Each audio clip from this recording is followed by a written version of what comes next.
As Andres mentioned, tomorrow our nation will pause to remember a man who taught love and who led with love. Martin Luther King Jr. never claimed to be a perfect man. He was not, but he did proclaim that there was power in perfect love. And tomorrow, many in the secular arena will talk about the love that Dr. King advocated, but few in the secular arena will emphasize what Dr. King emphasized, and that is that this love that he advocated that has changed our world is bringing change to our nation and is bringing change to hearts and minds. This love is principled on the teaching of Jesus.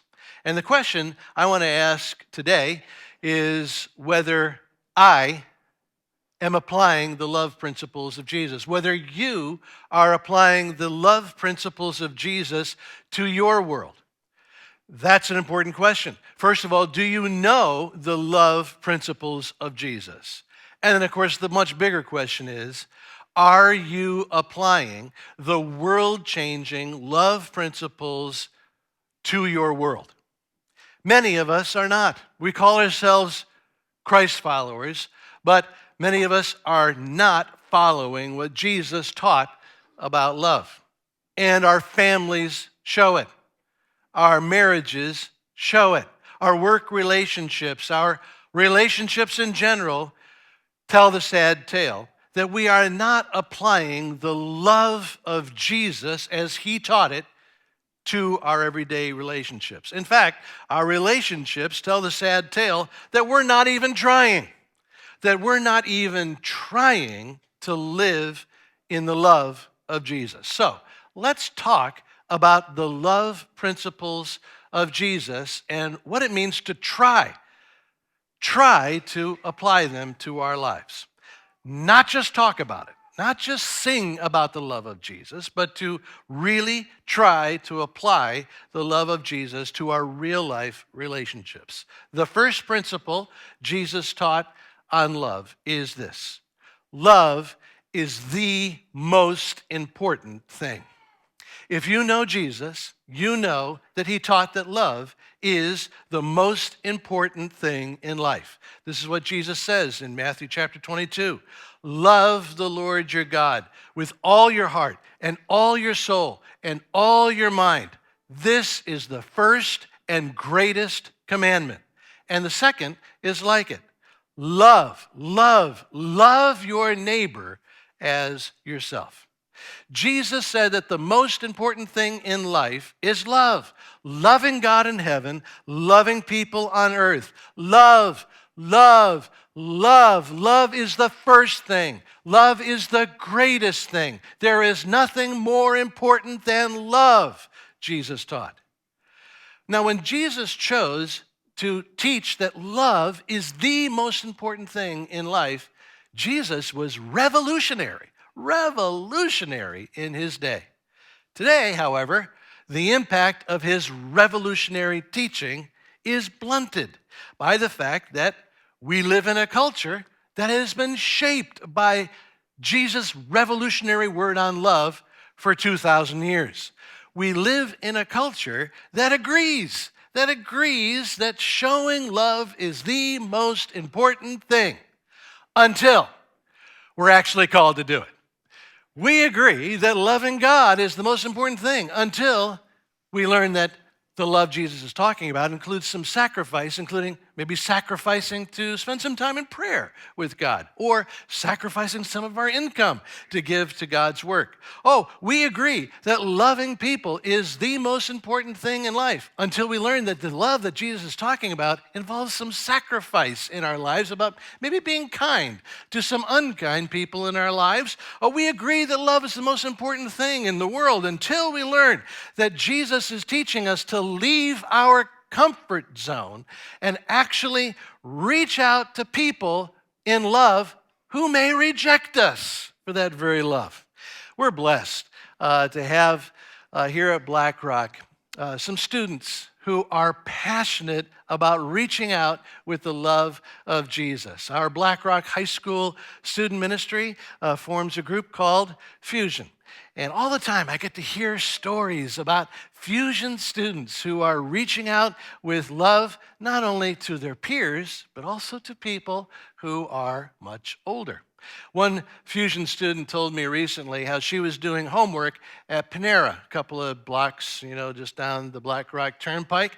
And while she was doing her homework there at Panera, she had this strong sense that God wanted to reach out to someone in pain right there at Panera. So she closed her textbook and she started looking around. She wandered around for 20 minutes just looking to see if there was somebody who needed maybe some prayer. Well, the trail went cold. So she packed up her things and she was about to leave. And then on her way out the door, she saw an elderly couple sitting across from each other at a booth. And they were both crying. And so she went up to this couple and said that I'm just a teenager, she said, and I'm wandering around, asking God who I could pray for. And I was wondering if maybe I could pray for you. And the woman immediately said, please sit down because we've just come from the doctor's office and my husband has just learned that he's been diagnosed with Alzheimer's disease. So they sat down. They held hands and prayed together. And this Fusion student says that as they were praying, this couple started crying even more. But now the tears were not tears of despair. They were the tears of recognition that they were seen by God. They were loved by God. And just like this student, you can be a healer if you try love. If you reach out beyond your comfort zone to live out Jesus' truth, that love is the most important thing. If you believe Jesus, if you believe this truth, then you will realize that love is worth closing your textbook. Love is worth the risk of rejection. Love is worth opening your eyes and opening your heart to the hurt and hurting people around you. Because love is the most important thing in life.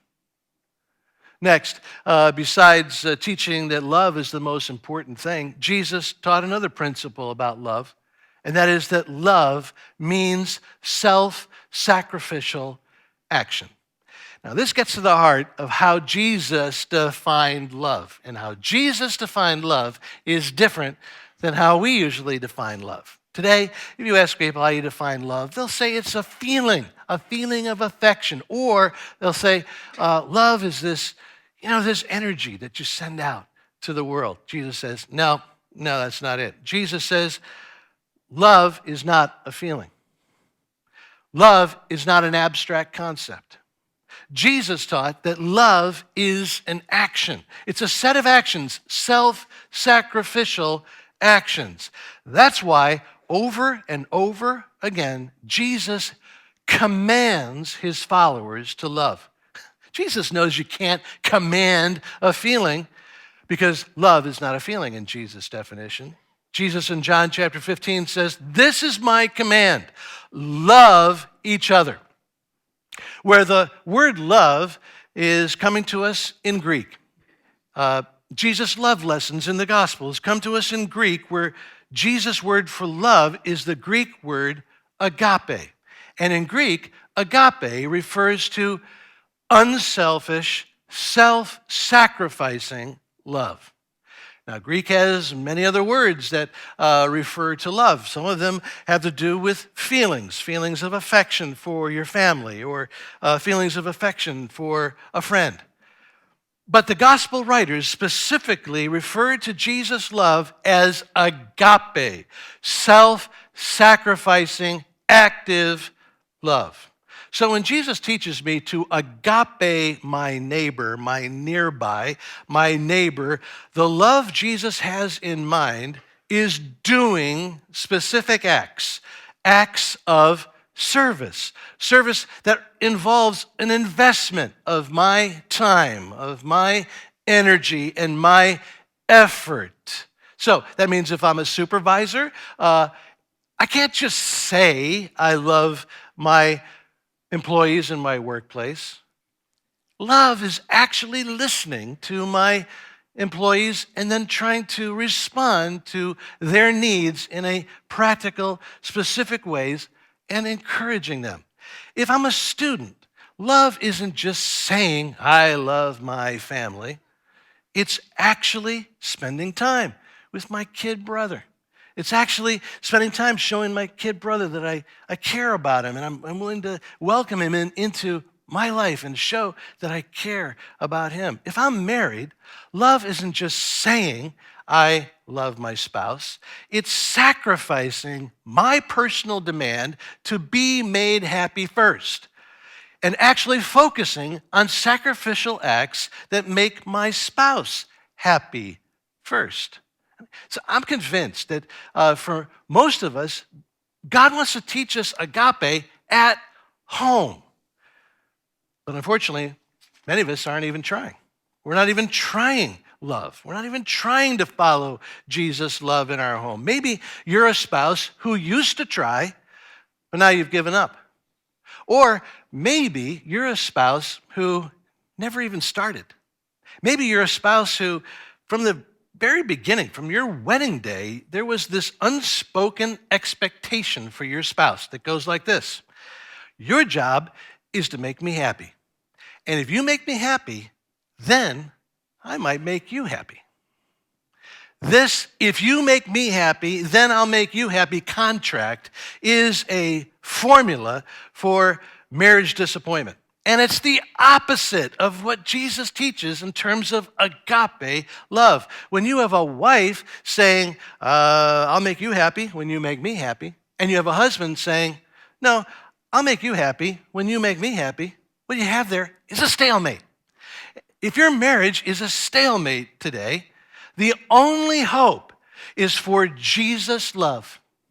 The only hope is for at least one spouse in this marriage to choose agape love and put the other spouse first with some sacrificial love. One afternoon, a husband and wife went to the doctor's office for a follow-up for the husband's heart attack. And with his stethoscope, the doctor listens to the husband's heart and then gets very serious, look on his face, and says to the husband, you can get dressed. And then he says to the wife, come out in the hall. I'd like to speak to you. And outside the office, the doctor says, ma'am, your husband is going to have another probably fatal heart attack unless you remove all stress from his life, unless you cater to his every whim, unless you serve him, unless you never argue but always agree with him, never complain. Otherwise, he's not going to live much longer. So the wife closes her eyes and nods her head. The husband comes out. Together they leave the doctor's office. And then in the car, the husband turns to the wife and says, so, honey, what did the doctors say to you? And the wife said, well, the doctor said, you're going to die. Well, you see, that's just kind of like poking a little fun at the selfishness that creeps into the hearts of husbands and wives and makes a kind of a death spiral out of marriage, because there is a death spiral if we're just asking each other to make us happy first. But Jesus' love has the power to raise marriages from the dead. Right now, Jesus comes to every spouse listening right now and says, the choice is yours. You can watch your marriage spiral in a kind of death, or you can try love. Try love where you serve your spouse first, not waiting to be served. Try love where you show love first, whether you feel loved or not. Try agape, where you sacrificially please your spouse without strings, without demands, just love. Try love. And right now, there are some spouses saying, I'm willing to try. I'm willing to try with Jesus' strength. I'm ready to try growing in agape love. I'm ready to try anything, including BlackRock's marriage retreat. You will not regret it if you sign up to be part of the marriage retreat. But of course, this agape love principle is not just for marriages. This is for every relationship of a Christ follower. If I'm following Jesus, I must follow what he teaches about agape, that love is not a feeling, love is not just talk, love is about actually serving people, sometimes in secret, sometimes without notice, without getting any thanks. Agape is about self-sacrifice without strings or demands or ulterior motives, and there is power when we live with that kind of agape love in our relationships, which leads to another kind of love principle that Jesus teaches about, which is this. Love means being kind to those who don't deserve it. Now, this gets to the hardest part of what Jesus teaches about love. Jesus teaches that his kind of love is seen in my life not in how I treat people who treat me well. It's seen in how I treat people who are mean or nasty or who take me for granted or ignore me or hurt me. Jesus gives this hard teaching in Matthew chapter 5. He says, you have heard that it was said, love your neighbor and hate your enemy. But I tell you, love your enemies and pray for those who persecute you, that you may be children of your Father in heaven. He causes his sun to rise on the evil and on the good, and sends rain on the righteous and the unrighteous. Now, keep in mind that Jesus is speaking to an agricultural society where rain and sun both are blessings. And so Jesus is saying that you need to be like your Heavenly Father who showers blessing after blessing on people who don't like him. He showers blessing after blessing on people who ignore him, hate him, or believe he doesn't even exist. I got one of those emails recently. Yep, it's one of those emails. You get them too. It's an email where someone was mean. Someone was insulting to me. Someone was accusing me. And you know, sometimes the insult, sometimes the accusation has some validity to it. But in this case, the person was accusing me of things I didn't do and accusing me of motives that I do not have. And the words hit a nerve because they were designed to do that. And I was defensive, and I was angry, and I was powering up for my blistering reply. I was typing that first draft, and there was smoke rising from my fingertips. I'll show you what insulting looks like. And as my heart was pounding, I could see right before me in black and white what my heart looked like on the inside. And it was the opposite of what Jesus is calling me to as his follower. My response was exactly the opposite. Jesus commands me not to retaliate. Jesus commands me not to return evil for evil, not to seek revenge. And that was my plan. That was exactly my plan. I was matching insult for insult, accusation for accusation, evil with evil, which is a terrible strategy if you want to defeat evil. Revenge does not defeat evil. Revenge is being defeated by evil. Jesus teaches that the only way to defeat evil is to respond to evil with good, with blessing. So, I didn't send that first draft. I sent my fifth draft, which did not retaliate, but instead acknowledged that the other person was hurt, and I had an invitation for getting together face-to-face so that we could try to bring some healing. And when I sent that fifth draft, I sensed a weight lift off of me. Dr. Martin Luther King put it so well. I have decided to stick with love. Hate is too great a burden to bear. How about you today? How about you today? Are you carrying a burden of anger towards somebody who has hurt you? Are you carrying around the burden of spite against a bully who has mistreated you? You can't live in this world without getting hurt. But just because you have poison ink in your inbox doesn't mean you need the poison in your heart. Try love. Try Jesus' love. You say you follow Jesus, but are you loving like Jesus? Are you even trying to love with Jesus' kind of love? What does it say to the watching world if you retaliate? What does it say to the watching world if you just return insult for insult and accusation for accusation, return whatever bad junk you get and bring it right back to other people? Are you even trying to love like Jesus? Try love.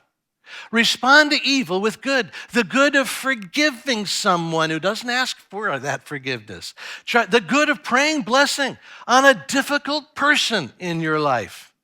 The good of a kind act toward a person in your life who does not deserve it. And when you respond with grace, evil loses. Evil loses. Sometimes your enemy is transformed into your friend. It does not always happen, but it can. I know that grace can transform an enemy into a friend because that's exactly what Jesus' love did for me. I'm living proof that the grace of Jesus can change everything. And if you're a Christ follower, you're living proof too. When I was God's enemy, Jesus sacrificed his life for me out of his agape love. And that love conquered me. And now all I want is to have that love in me so I can share it with other people, so that they can be transformed just like I'm getting transformed by the love of Jesus. Which leads to one more love principle from Jesus, that love means sharing the overflow of love received. Jesus tells me that I will never love like God until I experience the love of God. That's why Jesus says, love your enemies to show that you are a child of your heavenly Father. Jesus is saying that the kind of love that God has can overflow from your life if you experience, if you receive it, if you receive the love of God. That's what Jesus is teaching when he says in John 15, my command is this, love each other as I have loved you. Jesus says that the only way that I can love like him is to be loved by him. Jesus says, try it. Try love. Try my love as you experience it. Have you experienced the love of Jesus? If you've experienced the agape love of Jesus, then you can close your textbook and look around for some people that you can show agape love to with a little bit of self-sacrifice and focusing on some other people. If you've experienced the forgiving love of Jesus, you can forgive someone. You can forgive your spouse. If you've experienced the kindness of Jesus when you didn't deserve it, you can show kindness to someone in your life who does not deserve it. If you've experienced the love of Jesus that hunts you down and doesn't give up on you, then you have a love reservoir that you can overflow from to be a kind of person who has a love for people that does not give up. Today, Jesus is calling you to display the love you receive from him. That's what try love means today. Try love means trying to live out of the overflow of what you receive in Jesus. Don't just sing about it. Try love. Don't just talk about it. Try love. His love is what saves you. His love is what you're saved for. His love is what calls you to him. His love is what you're called for. Don't wait, don't fear, don't doubt, don't delay. Try it. Try the love of Jesus. Thank you for watching BlackRock's Sermon of the Week. We're so glad you found us, and we hope that this message helped you feel more connected to God. In talking about connection, we find that it's super important for people to be connected to others and to a community in order to grow in their faith. So if you're in our area, we want to invite you to join us for one of our services. You can find out more about our times and locations right here on this webpage. And if you're not in the area, don't worry. We encourage you to join a local church where you are. There you'll find people who can walk alongside you and help you continue to grow in your faith. So we hope that you join us next week, and thank you so much for watching.